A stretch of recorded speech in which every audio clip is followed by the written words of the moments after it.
بسم اللہ الرحمن الرحیم۔ السلام علیکم۔ ایک دفعہ بیجنگ شہر کے ایک محلے میں ایک نوعمر لڑکی کے ساتھ زنا بالجبر کا واقعہ پیش آیا اور مجرم روپوش ہو گیا۔ چیئرمین ماؤ تک یہ خبر پہنچی تو وہ خود اس لڑکی سے ملنے کے لیے آیا اور اس سے پوچھا، جب تمہارے ساتھ زیادتی کی گئی تو کیا تم مدد کے لیے چلائی؟ تو لڑکی نے اس بات میں سر ہلایا۔ چیئرمین ماؤ نے اس کے سر پر دست شفقت رکھا اور نرمی سے کہا، میری بچی، کیا تم اس قوت کے ساتھ دوبارہ چلا سکتی ہو؟ تو لڑکی نے اس بات میں سر ہلایا۔ ماؤ کے حکم پر اس کے خصوصی گارڈ کے کچھ اہلکار نصف کلومیٹر کے دائرے میں کھڑے کر دیے گئے۔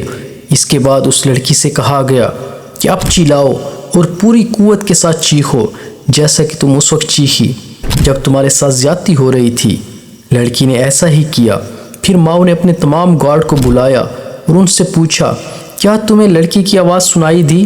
سب نے کہا کہ لڑکی کی چیخ سنائی دی گئی۔ چیئرمین ماؤ نے اگلا حکم دیا کہ نصف مربع کلومیٹر کے اندر اس علاقے میں موجود تمام مردوں کو گرفتار کر لیا جائے اور 30 منٹ کے اندر اگر مجرم کی درست نشاندہی نہ ہو سکے تو تمام مردوں کو گولی سے اڑا دیا جائے۔ حکم کی فوری تعمیل کی گئی اور اس علاقے کے تمام مردوں کو گرفتار کر لیا گیا اور دی گئی مہلت کو ابھی بامشکل 10 منٹ ہی گزرے ہوں گے کہ مجرم کی نشاندہی اور اگلے 20 منٹ کے اندر اندر مجرم کو پکڑ کر ماؤ کے سامنے پیش کیا گیا۔ اور پھر اس لڑکی کو جب شناخت کے لیے بلایا گیا تو اس لڑکی نے کہا کہ یہی وہ شخص ہے جس نے میرے ساتھ زیادتی کی، اور پھر مجرم کا موقع پر ہی بھیجا اڑا دیا گیا۔ جرم سے سزا تک کا یہ دورانیہ محض 3 گھنٹوں تک مشتمل تھا۔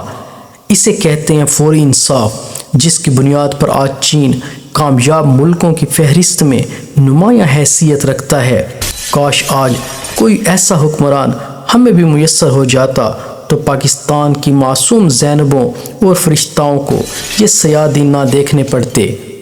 یہاں ایک اور حکمران کی مختصر داستان حیات آپ کی سماعتوں کی نظر کرتا چلوں تاکہ آپ کو موازنہ کرنے میں آسانی ہو کہ اگر یہ حکمران تھے تو ہمارے والے کیا ہیں۔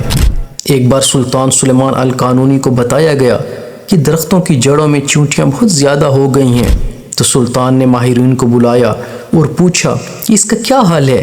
ماہرین نے بتایا کہ فلاں تیل اگر درختوں کی جڑوں میں چھڑک دیا جائے تو چونٹیاں ختم ہو جائیں گی، مگر سلطان کی عادت تھی کہ کوئی بھی کام شروع کرنے سے پہلے اس کے بارے میں شرعی حکم معلوم کرتے تھے۔ اس لیے ریاستی مفتی، جس کو شیخ الاسلام کہا جاتا تھا، کہ گھر گئے مگر شیخ گھر پر نہیں تھے، اس لیے ایک پیغام شعر میں لکھ کر ان کے لیے رکھا، جس کا ترجمہ یہ ہے، اگر درختوں میں چونٹیاں ہو جائیں تو ان کو قتل کرنے میں کوئی ضرر ہے؟ جب شیخ آیا تو پیغام دیکھا، جواب میں یہ لکھا، اگر انصاف کا ترازو قائم ہو تو چونٹیاں صرف اپنا حق لیتی ہیں۔ شیخ نے اشارہ دیا کہ زیادہ اہم کیا ہے۔ سلطان آسٹریا کے دارالحکومت ویانا کو فتح کرنے کی نیت سے جہادی سفر پر نکلے، مگر راستے میں ہی ان کا انتقال ہو گیا تو آپ کے جسد خاکی کو واپس استنبول لایا گیا۔ آپ کی تجہیز و تدفین کے دوران آپ کا وصیت نامہ ملا، جس میں لکھا تھا کہ میرا صندوق بھی میرے ساتھ دفن کرو۔ علماء حیران ہو گئے اور یہ سوچنے لگے کہ یہ ہیرے جواہرات سے بھرا ہوگا اور اتنی قیمتی چیزوں کو مٹی میں دفنایا نہیں جا سکتا، اس لیے کھولنے کا فیصلہ ہوا۔ صندوق کھول دیا گیا تو یہ دیکھ کر لوگ خوف زدہ ہو گئے کہ اس میں وہ تمام فتوے تھے جو علماء سے لینے کے بعد سلطان نے اقدامات کیے، اور ساتھ دفنانے کا یہ مقصد تھا کہ اللہ رب العزت کو ثبوت پیش کروں کہ میں نے کوئی بھی حکومتی فیصلہ اسلام کے خلاف نہیں کیا، بلکہ علماء سے باقاعدہ فتویٰ لے کر کیا۔ یہ دیکھ کر شیخ الاسلام ابو سعود، جو کہ ریاستی مفتی تھے، رونے لگے اور کہا، سلطان، تم نے اپنے آپ کو تو بچا لیا، ہمیں کون بچائے گا؟ دوستو، یہ تھے مسلم حکمران جن کی طرز حکمرانی کو آج غیر اپنائے ہوئے ہیں اور بلندیوں کے زینے عبور کرتے جا رہے ہیں۔ یقیناً میری طرح آپ کے ذہن میں بھی یہ سوال ضرور ابھرا ہوگا، اگر حکمران ایسے ہوتے تھے تو ہمارے والے کیا ہیں؟